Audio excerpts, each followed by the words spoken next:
pretty good. Yeah. Might have to start a band. I got it. Learn about adopting a teen from foster care. You can't imagine the reward. Visit adoptuskids.org to find out more. This message is brought to you by Adopt US Kids, the U.S. Department of Health and Human Services, and the Ad Council.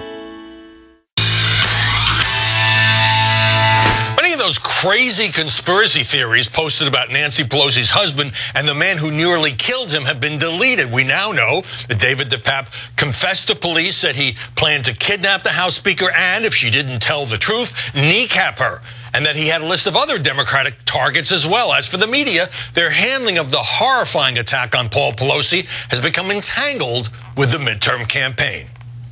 Do they want to hand power over to those people, to the people lying and pushing false flag lies about an 82-year-old man whose skull was fractured by a hammer? San Francisco was responsible for the misinformation. They gave this sloppy press conference. Are your parents really proud that you mock 82-year-olds getting their brains bashed in? Or something? You just can't say this is a tragedy, this is bad for America. Paul Pelosi was the victim of a deranged individual. It's sad, but it's happening in city after city and town after town, and it's becoming increasingly lawless in this country for everyone, in large part because of Democratic policies.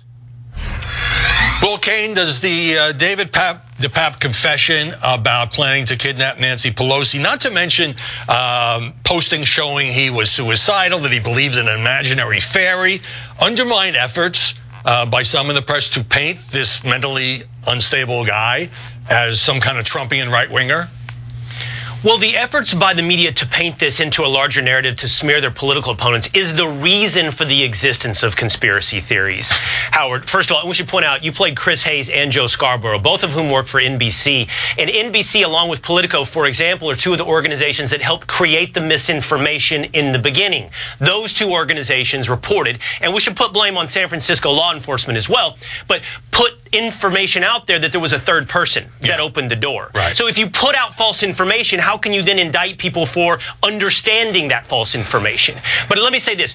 When you go from 0 to 60, you go from scant details to indicting an entire sector of political opponents. When you draw big, large narratives, and it's not just on this story, Howard, you know, whenever there's an officer-involved shooting, how quickly do we go beyond the facts and start to go to the massive narrative about racial problems in America? Right. When you do that, you make everyone very skeptical because now your details, you don't care about them. Why should I care about them? All right, we go right beyond the facts, and I think that's where the media makes a massive mistake. Let me get Geraldo in, and this is a shorter segment.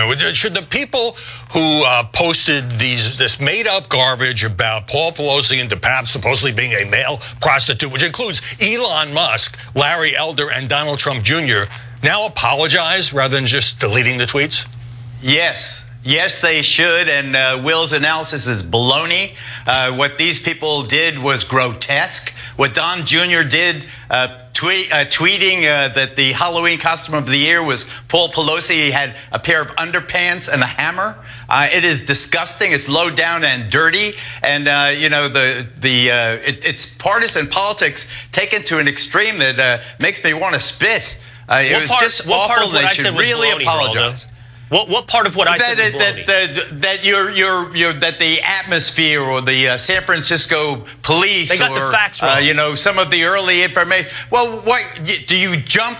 Do you jump into a gay tryst? A fight? I mean, do you jump right into the gutter? No. Because why? Because he's Nancy Pelosi's husband. It is absolutely not. Look, Will, I have a question some things we can't do. Some things we cannot do. And what we cannot do is take an incident like this and twist it so it becomes part of a political narrative. Hold on, Geraldo, you asked me a question.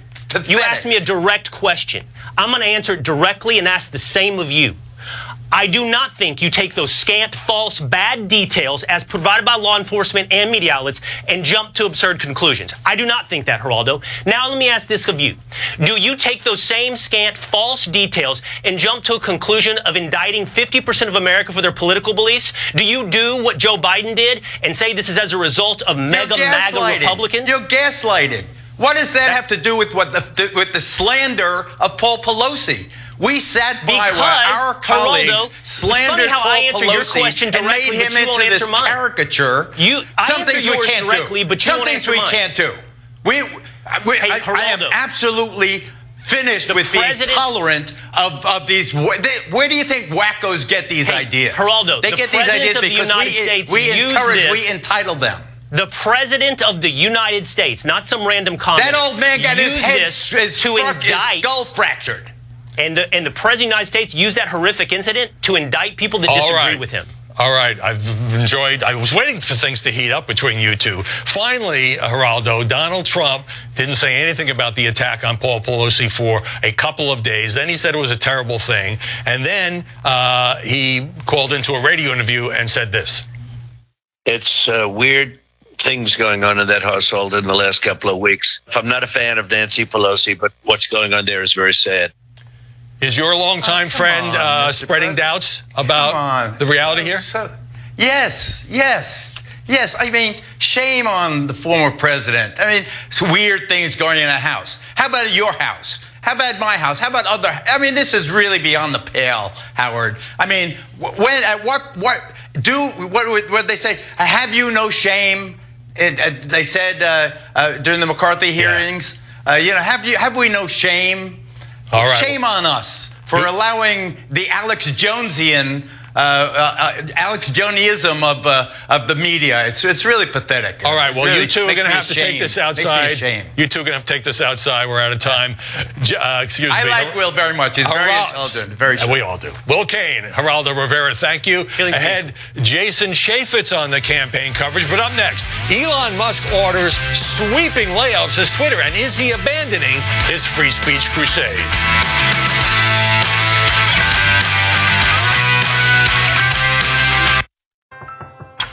If a natural disaster comes knocking, how prepared is your family? You can't just close the door on earthquakes, floods, or hurricanes and hope they go away. That's why it's important to make a plan now. Ready.gov/plan has the tools and tips you need to prepare your family for an emergency. So if disaster shows up at your doorstep, you'll be ready. Visit ready.gov/plan and make a plan today. Brought to you by FEMA and the Ad Council. From the Fox News Podcasts Network. What are the most important issues facing Americans today? Every Tuesday, join me, Brett Baier, Chief Political Anchor and Executive Editor of Special Report, and my rotating all-star panel of experts as we discuss the policies, practices, and possible solutions to the biggest and most important issues. You can hear new episodes every Tuesday. Subscribe now at foxnewspodcast.com or wherever you download podcasts.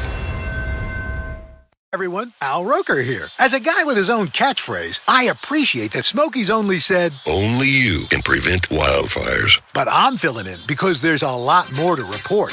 Like when there are parched or windy conditions out there, you gotta be extra careful with things like burning yard waste. After all, wildfires can start anywhere, even in your neck of the woods.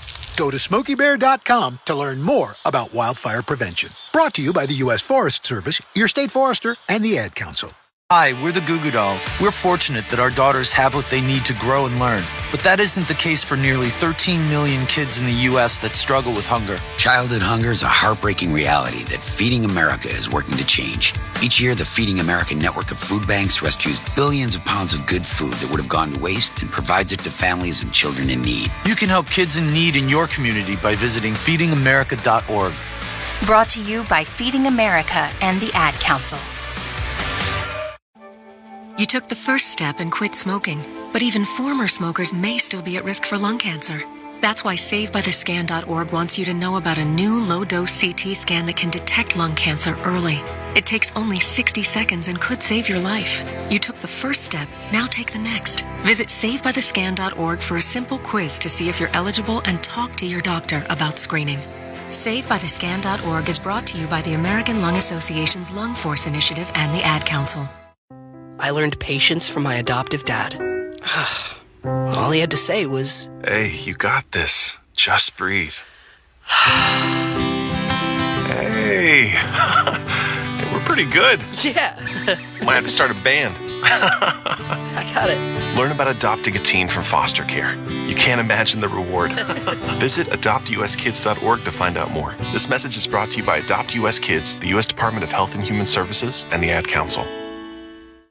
Fox Across America with Jimmy Fallon. But it's wildly overpopulated with activists masquerading as journalists. And that's why you'll hear all the crowing in the world about Republican rhetoric and zip ties at the Pelosi house. Hey, we wish Pelosi well. But if you really want to curb political violence, at some point you have to acknowledge the truth about political violence, which is that it's happening all over the country. Weekdays, noon to 3 p.m. Eastern. Listen live or get the podcast now at foxacrossamerica.com.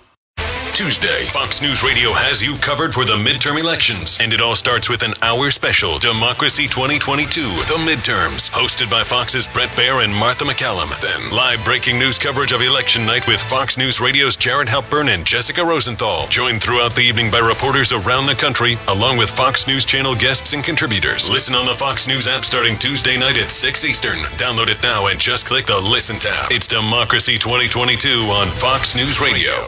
You can't control the economy, but you can prepare for success, even during a recession. Introducing Bambi. Dedicated HR support starting at just $99 per month. Your Bambi HR manager is available by phone, email, and real-time chat, so onboarding, terminations, HR compliance, and more run smoothly. Schedule your free demo now and get our free gift, the American Business Owner's HR Playbook, your secret weapon to thrive in recession. Visit Bambi.com and type GIFT under streaming for your free demo and special guide. BAMBEE.com. Type GIFT under streaming. This is Poll Paris with Fox News Director of Polling, Dana Blanton. The race for Pennsylvania's Senate seat remains highly competitive. Everyone's watching because in our 50-50 world, one additional seat matters, and this is probably the likeliest place for a Democratic pickup this cycle. Our July Fox News survey showed Democrat John Fetterman leading Republican Mehmet Oz by 11 points. Now, Fetterman's ahead by just 4. That narrowing, in part, comes from growing concern over GIFT Fetterman's under streaming. health. He suffered a stroke in May, returned to the campaign in August. 34% worry he may not be healthy enough to do the job of senator. That's up 11 points since July. Even so, a larger share worries about Oz being a carpetbagger. 43% are concerned he's not familiar enough with Pennsylvania. Another reason the race has tightened is Oz has increased his support among the party faithful. In July,